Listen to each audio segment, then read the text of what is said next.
गर्द सभोवती रान साजणी, तव भास अंतर झाला. मन रमता मोहना, अर्थशून्य भासे मजहा. गर्द सभोवती रान साजणी म्हणजे आजूबाजूला दाट जंगल असलेल्या हे सुंदर स्त्री. तव भास अंतर झाला म्हणजे तुझी आठवण दूर गेली किंवा तुझा आभास कमी झाला. मन रमता मोहना म्हणजे हे मोहक मन रमून गेले आहे. आणि अर्थशून्य भासे मजहा म्हणजे हा माझा जीवनाचा कलह अर्थहीन वाटतो, असे बालकवींच्या कवितेतील संदर्भातून स्पष्ट होते. अगदी तसेच या नाट्यभूमीसाठी आपले आयुष्य वाहिलेल्या तब्बल 5000 नाट्य निर्मितीमध्ये आपल्या अभिनयाचा अविरत ठसा उमटवलेल्या पण काळाच्या ओघामध्ये नामानिराळा राहिलेल्या एका नायिके संदर्भात आपण आज बोलणार आहोत. नमस्कार मंडळी, आज आपल्या सोबत आहेत पूर्वाश्रमीच्या गीता फडते आणि आताच्या कावेरी आंगणे. चला तर मग जाणून घेऊया त्यांच्याबद्दल. काकी मला सांगा, तुमचं ह्या नाट्य क्षेत्रात साधारण पदार्पण कुठल्या वर्षी झालं आणि कसं काय झालं? मुळात नाटकाविषयी ही मला आवड नव्हतीच. माझी आई चांगली कलाकार होती, स्त्री कलाकार. ती काम करायची नाटकात, पण मला खूप राग यायचा तिचा. पण परिस्थिती अशी निर्माण झाली की मला नाटकात काम करावं लागलं. कारण वडील गेले, माझा भाऊ लहान होता, सो पर्याय नाही. शिक्षण कमी, 10वीत होते मी आणि वडील गेले. शिक्षण नाही तर नोकरी मिळू शकत नाही. मग पर्याय एकच उरला की नाटकात काम करणे. म्हणून 88 सालात मी नाट्य क्षेत्रात पदार्पण केलं. म्हणजे तेव्हा तुमचं वय किती होतं? 10वीत होते, म्हणजे 15-16. आणि पहिलं नाटक मी साळेल मध्ये केलं, नांगरवाड साळेल. त्या स्टेजवर म्हणजे आई करायची पूर्वी त्यांच्या बरोबर, पण मी बरोबर जायचे त्यांच्या बरोबर. मग ते मला, आमचं रिलेशनशिप चांगलं होतं त्यांच्या बरोबर. ते मला भाची मानायचे, ते बहीण मानायचे, चांगलं रिलेशन. मग गीता तूच कर आमच्या नाटकात काम, असं म्हणून ती सुरुवात झाली. मग पुढे सुरुवात झाली ती झालीच. बरं, मला एक सांगा, आता पूर्वी आताच्या सारख्या सोयी सुविधा नव्हत्या किंवा आता जेवढं आपल्याला काय म्हणजे आता तेवढं कष्ट करावे लागत नाही. पूर्वी तुम्हाला म्हणजे कोणते असे प्रसंग वाईट आलेत किंवा साधारण काय अशी परिस्थितीतून गेलात तुम्ही की त्रासही झाला त्या गोष्टीचा? कसं आहे, पूर्वी आधी मुळात ट्रॅव्हलिंग कमी होतं, बरोबर. एसटी शिवाय पर्याय नव्हता. नाटकं आम्ही खेडेगावात करायचो. देवगड, इथून देवली वगैरे हे जे खेडेगाव आहेत तिथे गाड्या नव्हत्या, टायमिंगच्या गाड्या.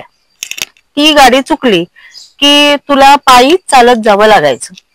आता देवली भागात पकडाल तर पूर्वी गाडी वरती राहायची, खाली गाडी जात नव्हती. मग तिथून बॅगा घेऊन चालत खाली जाणे, पर्याय नाही. देवगड पठारात सुद्धा तसंच. गाडी समजा 1-1.5 किलोमीटर बस स्टॉपवर थांबायची, मग तिथून त्यांच्या गावात चालत जायचं. आतमध्ये म्हणजे हायवे, आता तळा तो हायवे आहे.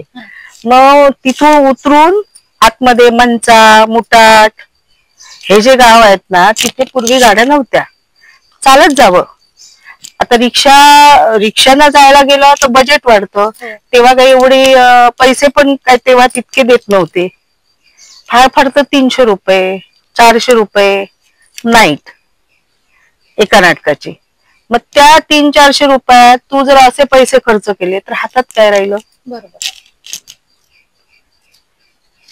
पण कधी असं म्हणजे मेहनत केली, आम्ही चालत गेलो, कष्ट केले, पण आम्हाला माणसं चांगली भेटली. महत्वाचा मुद्दा काय आहे, ती माणसं जी होती तेव्हाची, ती माणसं मायाळू होती. आम्ही त्यांच्याकडे गेलो ना तर त्यांना वाटायचं कोणतरी परमेश्वरच आलाय. त्यांनी कधी आम्हाला भासू दिलं नाही की नाटकात काम करणारी ती नटी आहे. दुय्यम मत कधी ठेवलं नाही पूर्वीच्या लोकांनी. हा फार महत्वाचा मुद्दा आहे. आता मुलं शिकलीत, चांगली वेल एज्युकेटेड मुलं आहेत, तेव्हाची अडाणी लोक होती, पण त्यांच्याजवळ जी माया होती, प्रेम होतं, त्याच्यावर आम्ही तरलो. भले मग त्याने आम्हाला कांदा वकर काय देईना, तेच काय देईना, पण आम्ही त्याचं समाधान मानून ते आम्ही खात होतो त्यांच्या घरचं. आम्ही कधी पंचपक्वानाची आशा कधी केलीच नाही. त्यांच्या घरी जे असेल ते आम्ही त्यांच्या बरोबर खाल्लं. मिजाज कधी दाखवली नाही, कारण आम्हालाही गरज होती. असं नाही की बाबा आम्ही मोठ्या कोणतरी आहोत, आम्हाला हे अमकच हवं तमकच हवं. आम्ही कधी VIP त्यांच्याकडून सोय मागितली नाही. कधी कुणाला सांगितलं नाही की मी अमुक ठिकाणी येते, मला न्यायला या. नाही, आमचं काम आहे ना, आम्ही पैसा घेतो ना त्याचा, मग तिथपर्यंत जाणं हे आमचं काम आहे. हा, मग कधी त्यांच्याकडून कधी बाय चान्स काही गाडी चुकली, काय झालं आणि त्यांनी काही जर आम्हाला मदत म्हणून केली तर ठीक, पण नाही आता गाडी चुकली, आता मी काय करायचं, आम्हाला अमुक कडे नेऊन सोड, असं आम्ही कधी कुणाला सांगितलं. तुमच्या आता पूर्ण ह्या आयुष्यात असा एखादा कुठला चांगला प्रसंग किंवा एखादा असा वाईट प्रसंग घडलेला जो तुम्हाला अजूनपर्यंत त्या गोष्टीचा खूप, ज्या चांगल्या प्रसंगाचा आनंदही वाटतोय आणि वाईट प्रसंगाचा दुःखही वाटतं, असं काय घडलेलं का कधी आयुष्यात? आयुष्यात माझ्या एकच गोष्ट घडली, सगळ्यात आनंदाची गोष्ट म्हणजे आंगणेवाडी सारख्या गावात माझं लग्न झालं. ही फार महत्वाची आणि आनंदाची गोष्ट. ज्या पुण्यभूमीत मी आहे तो आनंद आहे मला, पण त्याचबरोबर त्याच आंगणेवाडीतल्या व्यासपीठाला मी कायमची पारखी झाले, हे दुःख आहे माझं. कारण त्या व्यासपीठावर मी आता कधीही काम करू शकत नाही. मी तिची सेवा करू शकते, काम करू शकत नाही, हे दुःख. एक चांगली रंगभूमी, चांगली रंगदेवता जिच्यापासून मी पारखी झाले. तसंच काही वर्षापूर्वी, कदाचित तो दैवी संकेत असेल, गोव्यात मी नाटकं करायची आणि अचानक एक मला कॉल आला. त्याच्यापूर्वी माझी मैत्रीण पेडणेकर म्हणून, तिच्या घरी राहायला होते मी, तिच्याबरोबर नाटक होतं मला म्हणून तिच्या घरी गेले मी. तर तिची मुलगी दर गुरुवारी साईबाबाच्या देवळात जायची. ती मला म्हणाली, ताई तू येतेस? म्हटलं चल जाऊया. दोघेही साईबाबाच्या देवळात गेलो. दारात जाऊन उभे राहिले आणि मी कसं म्हणते, काय बाबानो, कधी मका शिर्डीत नेतलास, असं मी साईबाबांना विचारलं. तिथून दर्शन घेतलं, त्यांच्या घरी आलो आणि ती माझी मैत्रीण मला म्हणते, अगं गीता तुला फोन आला होता, अकादमीत नाटक आहे उद्या. नाटक उद्या अकादमीत? मला नाटक नाहीये, मी कुठे दुसरं नाटक घेतलंय. तर नाही आहे तुला नाटक, त्यांचा काहीतरी प्रॉब्लेम झालाय, ते तुला विचारतायत करशील का. तोपर्यंत तो फोन आलाच त्यांचा. तर नाटक होतं साई लीलामृत. मी तिथे विचारून आले साईबाबांना.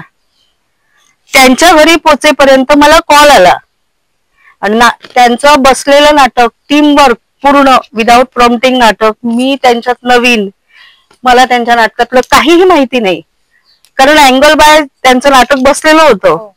मग त्याच्यात आपण काम करणं फार कठीण गोष्ट आहे. एखादा संच जेव्हा बसलेला असतो आणि आपण अचानक त्यांच्यात जेव्हा जातो तेव्हा ते सगळं घडवून आणणं एका कलाकाराला फार कठीण, कारण त्यांच्या रिहर्सली झालेल्या असतात. पूर्ण शिर्डी माझ्या समोर उभी झाली, पूर्ण शिर्डी, कारण ते साईबाबांच्या जीवनावर आधारित नाटक होतं आणि रोल मला दिला होता बायजाचा. खूप जवळचा रोल. त्याच्यामुळे जेव्हा समाधी घेतली, देह ठेवला जेव्हा साईने, तेव्हा मी म्हणजे इतके रडले, मी नाटक विसरले, मी नाटकात काम करते ही गोष्टच मी पूर्णपणे विसरले. आणि मला ते शब्द आठवले ना त्यावेळी. मी त्यांना विचारलं ना, तुम्ही मला कधी नेणार शिर्डीत. म्हणजे तो एक माझ्या आयुष्यातील सुंदर क्षण जो मी माझ्या आयुष्यात अनुभवला. म्हणजे दैवी शक्ती आहे, नक्कीच आहे, नक्कीच आहे. पण वाईट प्रसंग माझ्या आयुष्यात कधी आले नाही. नाट्य क्षेत्रात माझ्या जवळ कधी वाईट प्रसंग आला नाही. माझ्याशी कोणी कधी वाईट वागलं नाही.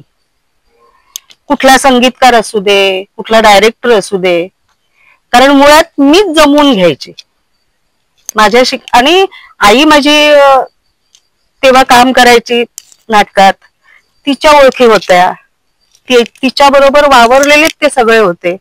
त्याच्यामुळे माझ्या बरोबर कधी ते वाईट वागलेच नाहीत मुळात. त्याच्यामुळे वाईट प्रसंग कधी मला तर आठवत नाहीये आला असा. आयुष्यात असा गमतीशीर प्रसंग झालाय का, म्हणजे ज्याच्यामुळे तुम्हाला आजही आठवलं तरी खूप हसायला येतं? हो, येतं ना. कोणता असेल सांगते. मी गोव्यात नाटक होतं कुठलं, हिरण्यकश्यपू वध. हा, पाडव्याचं नाटक, माझं वार्षिक नाटक असायचं ते. आणि आता नाटक संपत आलं, नाटक सुरू झालं, नाटक संपत आलंय आता. म्हणजे आता हिरण्यकश्यपूचा वध झाला की नाटक संपलंच ना. तर तो ट्रिक सीन आहे ना त्याच्यात, म्हणजे नरसिंह प्रगट होतो खांबातून. हा, त्या फाल्स असतात ना स्टेजच्या, त्या दोन बाजूला झाल्या, नरसिंह प्रगट झाला. पण नरसिंह स्टेजवर काय येत नाहीये, ते विंगीतून गोव्यात नाटक ना ते विंगीतून सगळे त्याला सांगतायत, अरे वच मरे, अरे स्टेजवर वच मरे, तो काय हलत नाहीये. आम्ही स्तब्ध. आता पुढे आम्ही काय बोलायचं, हा जर स्टेजवर आला नाही तर आम्ही पुढे नाटक न्यायचं कसं. तो हिरण्यकश्यपू त्यालाही काही सुचरे ना, त्याने बघून घेतलं, याला गदा मारली खांद्यावर हिरण्यकश्यपूने. त्याला सांगतो, तू येत नाहीस ना, हा मी चाललो. अरे कथानक बदललं, आम्ही चाललो म्हणजे स्टोरीज बदलली. तो गेला तो पडदा आला खाली, पडदा आली. मला हसायला येत होतं, पण हसणार कशी मी. पडदा पडला, परत पडदा वर गेला. अरे परत पडदा कशाला वर गेला, परत आला तो हिरण्यकश्यपू. पण हा तर येत नाहीये. बघून शेवटी त्या नाटक थांबवलं त्याने. मी म्हटलं, अरे तू किरा घेऊन ना स्टेजीर रे, हाव कसं येतलो, मका 5 जणांनी घट धरलो. अरे घट कित्याक धरलो रे त्याका. मागे स्टेजकारान आमका सांगले, त्याच्या हातानं वाघ नका घातल्या, त्याच्यावर आता भार उभं राहतलो. भार म्हणजे वारं. हा, त्याच्यावर आता भार उभं राहतलो, आणि त्यांना कोणाक मारले बिल्ले झाले तुम्ही त्याका घट धरा. म्हणजे त्याला आधीच घट धरला त्यांनी, त्याला स्टेजवर यायला. खूप छान प्रसंग होता. असं होऊ शकतं, असंच होतं. तसं कारवारला नाटक चालू आहे, द्रौपदी वस्त्रहरण नाटक चालू आहे, डायलॉग चालू आहे. द्रौपदी मी उभी आहे, एकावर एक सगळ्यांचे डायलॉग. ती कारवारचे कसं जरा ती टच येतो त्यांचा, ते प्युअर मराठी बोलत नाही, त्यांना थोडा टच येतो कारवारी भाषेचा. तो शकुनी पटकन सांगतो त्याच्यावर, नो प्रॉब्लेम. अरे नो प्रॉब्लेम, नो प्रॉब्लेम काय, नाटक कुठलं कथानक आणि नो प्रॉब्लेम कुठे मध्ये. म्हणजे असेही प्रसंग येतात.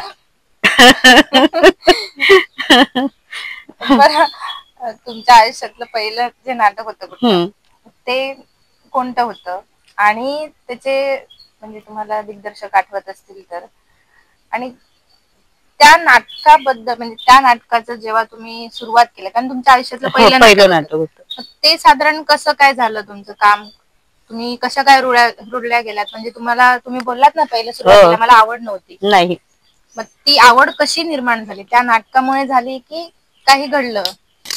पहिलं नाटक मी केलं मगाशी सांगितल्याप्रमाणे साडेल गावात, आणि तिथे बाबू गावडे आता वारले ते दिग्दर्शक.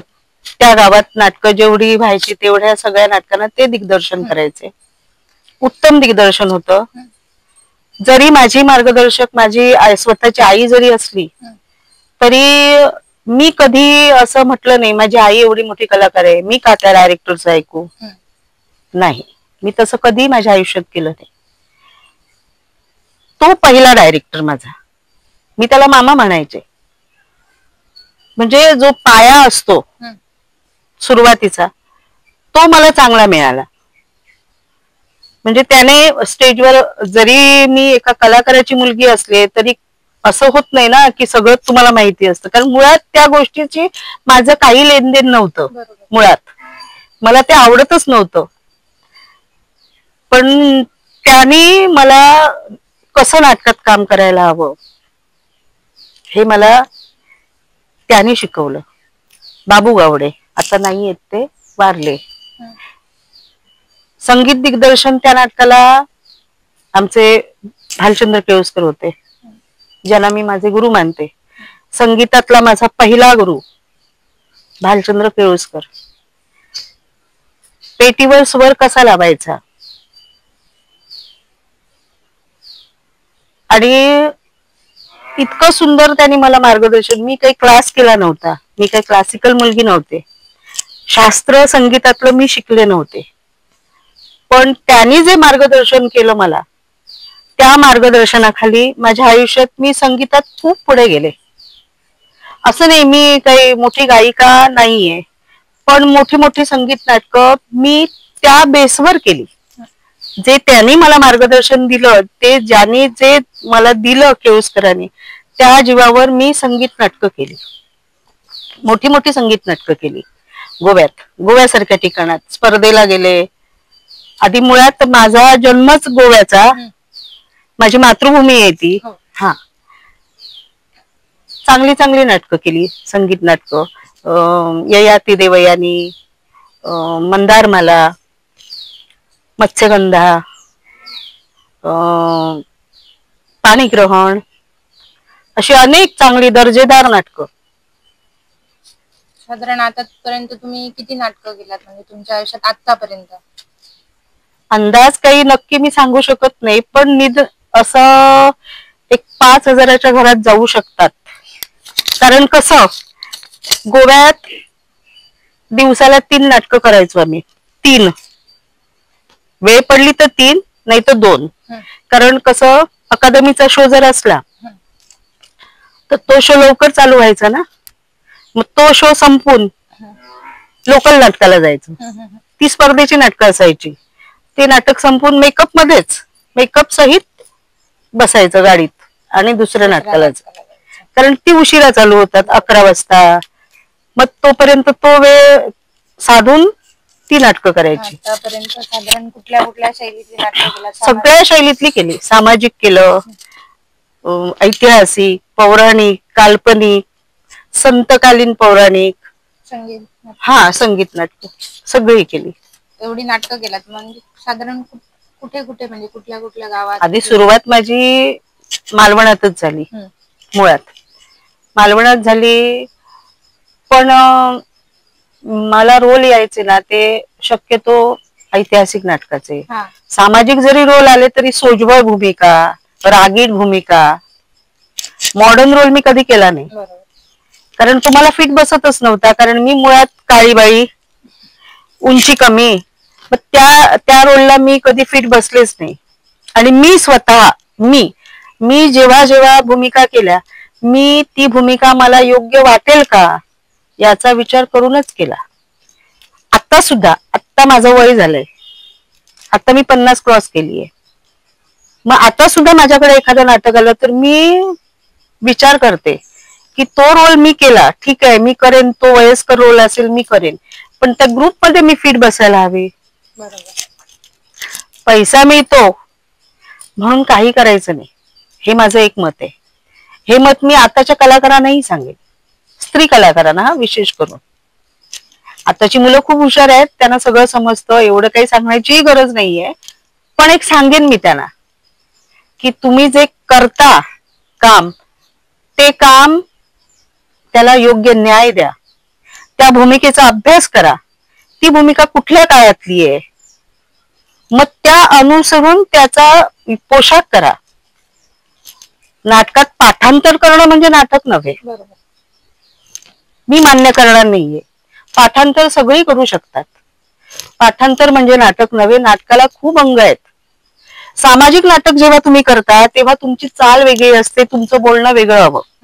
ऐतिहासिक नाटक जेव्हा तुम्ही कराल तेव्हा तुमचं बोलणं, चालणं, तुमची नजर, स्टेजवर उभं राहण्याची पद्धत पूर्णपणे बदलली पाहिजे. नाहीतर कसं होईल, तुम्ही सामाजिकला जे करता तेच जर ऐतिहासिकला केलं तर फरक काय आहे त्याच्यात? फक्त कॉस्ट्युम बदलला, बाकी तुम्ही तेच केलं, फरक काहीच नाही ना. आता जिजाबाई केवढा मोठा आदर्श येतो, मग तो आदर्श जेव्हा आपण आणणार आपल्यात, मग त्या व्यक्तीबद्दल आपल्याला थोडाफार अभ्यास करावाच लागेल ना. भले मग एखाद्याची उंची माझ्यासारखी कमी असेल, असे ना, त्याला काय होतं, पण कॅरेक्टर तर तुम्ही साकार करू शकता. त्याची जी अंग आहेत सगळं काय, आम्ही काय अष्टपैलू कलाकार तर कुणीच नाहीये, कुणीच नाहीये, अष्टपैलू कलाकार कुणी नाहीये. पण निदान ते 100% असेल तर आपण निदान 70% तरी दिलं पाहिजे, ह्या मताची मी आहे. आणि जर ते जमत नसेल तर ते स्वीकारू नका तुम्ही. मी सगळ्यांनाच सांगेन, हे नुसते स्त्री कलाकारांना नव्हे तर सगळ्या कलाकारांनाच सांगेन, जे तुम्ही कराल त्याचा पूर्ण आढावा घ्या. ते कशा पद्धतीत आहे, त्याचा इतिहास काय आहे, त्याचा तुम्ही अपमान करू नका. जो इतिहास घडून गेला तो आपल्याला उभा करायचा आहे, आपला अभिमान आहे ना तो. त्यांनी जी आपल्यासाठी तेव्हा जे योगदान दिलेलं आहे ते आपल्याला उभं करायचंय. पण आपण जर काहीतरी केलं तर आपण त्यांचा अपमान केल्यासारखं होतो, तो करू नका. त्याचा पूर्ण अभ्यास करा तुम्ही. आणि मला असं म्हणायचंय की आत्ताच्या ह्या पिढीला हे सगळं जाणवून द्यायला हवं. नाट्य क्षेत्रातून आता नाटकं कमी होत चालली आहेत, नाटकं खूप कमी होत चालली आहेत. नाटकं, ऐतिहासिक संगीत नाटकं तर आता होतच नाहीत. मग ह्या आत्ताच्या पिढीला कळणार कसं? आता गोवा राज्य आहे, गोव्यात अजूनही संगीत नाटकं होतात. 16-17 वर्षाची मुलं संगीत नाटकात काम करतात आवडीने. त्यांना सामाजिक नाटकांची आवड नाहीये, संगीत नाटकं हवीत त्यांना. मग जर त्या गोव्यासारख्या शहरात वेल एज्युकेटेड माणसं ना ती, हा, मग त्यांच्यात जर 16-17 वर्षाच्या मुलांना जर आज आवड आहे तर आमच्याकडे का असू नये? बरोबर, आपण महाराष्ट्रीयन आहोत ना, मग का असू नये? आणि ते करा, कुठेतरी हे पुढे चालू ठेवा, म्हणजे जेणेकरून मुलांना कळेल की आपल्यासाठी आपल्या ह्या दिग्गज लोकांनी काय केलंय. हे माझं मत आहे. नाटकं बंद होत पडत चालली आहेत, ते करू नका, चालू ठेवा.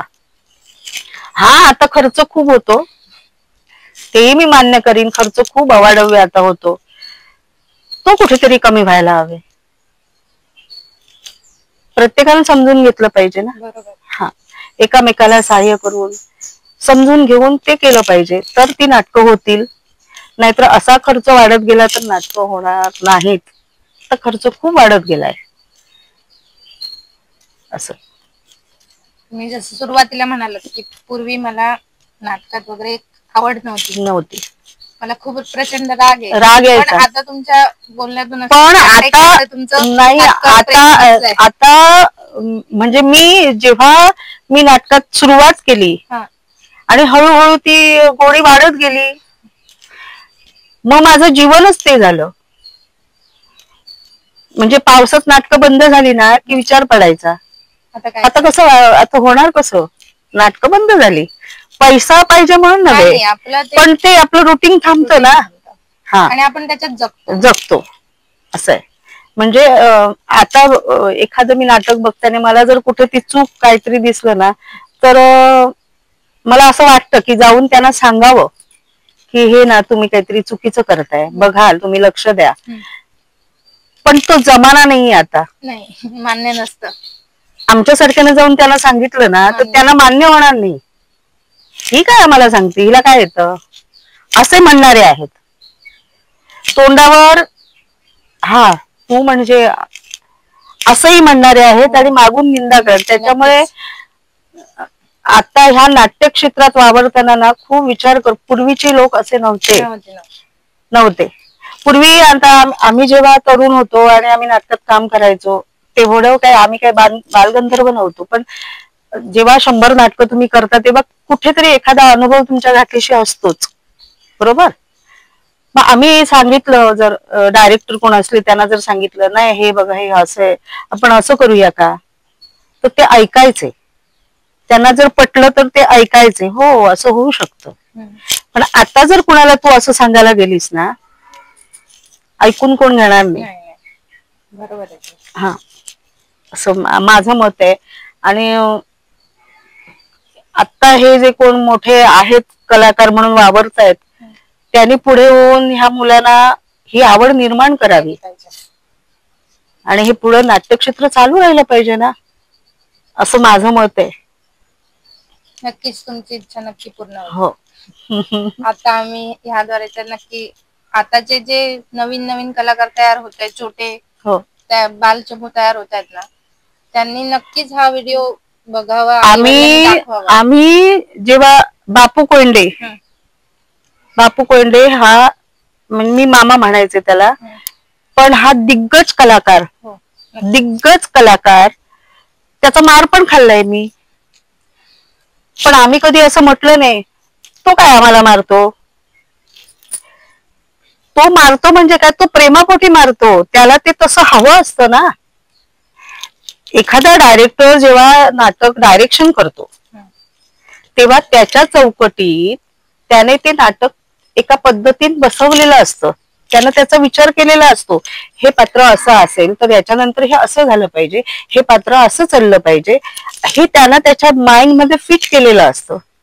त्याने त्याचा ड्रॉइंग काढून ठेवलेला असतो आपल्या माइंड मध्ये. मग त्यावेळी आपण त्याला हस्तक्षेप करून चालत नाही. त्याच्याप्रमाणे चाललं पाहिजे, त्याच्याबरोबर चालावं लागतं. मी असं म्हणणार नाही की कुठलाही डायरेक्टर कमी आहे, नाही. जो प्रत्येक डायरेक्टर आपल्या योग्यतेने असतो. त्याची विचार, आता मी कलाकार आहे, माझी विचार करण्याची योग्यता वेगळी आहे. माझ्या बरोबरीची दुसरी काम करणारी आहेत, त्यांचा विचार कदाचित माझ्यापेक्षाही चांगला असेल. नाटकात काम करताना, भूमिका सादर करताना विचार करण्याची जी पद्धत आहे ती त्यांची कदाचित माझ्यापेक्षा चांगली असू शकते ना. पण म्हणून आपण एखाद्याला कमी लेखू शकत नाही. प्रत्येक कलाकार आपल्या शैलीत योग्य जाग्यावर असतो, योग्यच जाग्यावर असतो ना. आणि डायरेक्टर म्हणाल मग तो वयाने लहान असू दे नाही तर मोठा असू दे, त्याच्या मते चालायला हवं. कारण त्यानं ते बंदिस्त केलेलं असतं. तो डायरेक्टर म्हणून जेव्हा हातात घेतो तेव्हा त्यानं ते बंदिस्त केलेलं असतं. मग त्याच्या मते चालायला हवं. हा, एखादी गोष्ट अगदीच जेव्हा खटकेल तेव्हा ठीक आहे, नाही ही खटकतेच, परत परत जर ती गोष्ट खटकते तर मग तुम्ही त्या गोष्टीचा त्यांना विचार सांगायचा, बाबा हे असं होतं, हे असं मग होऊ शकतं. ते तुमचं आवडतं नाटक तुमच्या आयुष्यातलं आणि एखादा आम्हाला तुमच्या गळ्यातून काहीतरी ऐकायला मिळालं तर खूप खूप चांगलं होईल. नाटकं आवडती खूप आहे. ययाती आहे, मत्स्यगंधा आहे, गोरा कुंभार आहे. गोरा कुंभार मधलं एक ओळ सुरुवातीची. पूर्व दिशा उजळली राजसा, उषःकाल झाला. पूर्व दिशा उजळली राजसा, उषःकाल झाला. उठा उठा रावळी, उठा उठा रावळी राजसा, भक्तवृंद जमला. पूर्व दिशा उजळली राजसा, उषःकाल झाला. खूप छान. तुम्ही सुरुवातीला म्हणालात की मी संगीतात काही अभ्यास केलेला नाहीये, पण मला असं बिलकुल वाटत नाहीये. एवढा सुंदर आवाज आणि त्याची जी लय घेतलात ना की एखादा आता शिकलेला आर्टिस्ट लाजेल. नाही, खरंच खूप छान आवाज आहे आणि खूप छान म्हटलात. अजून एखादं झालं तर नक्की आवडेल आम्हाला.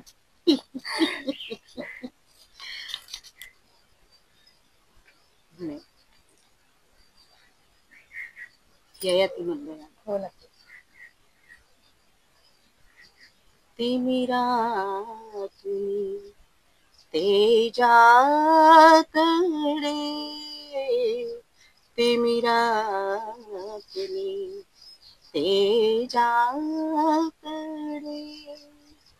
ने दीप देवा जीवना, ज्योती परी शिव मंदिरी, ज्योती परी शिव मंदिरी, रे जागवी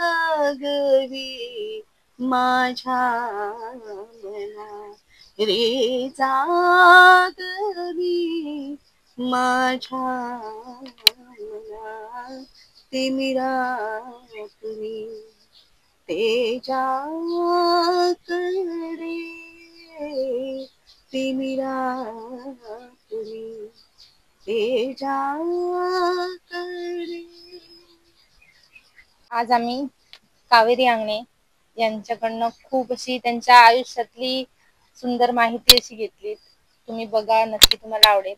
आणि पुढच्या ब्लॉग मध्ये आम्ही नवीन कलाकारासह नक्की भेटू. धन्यवाद.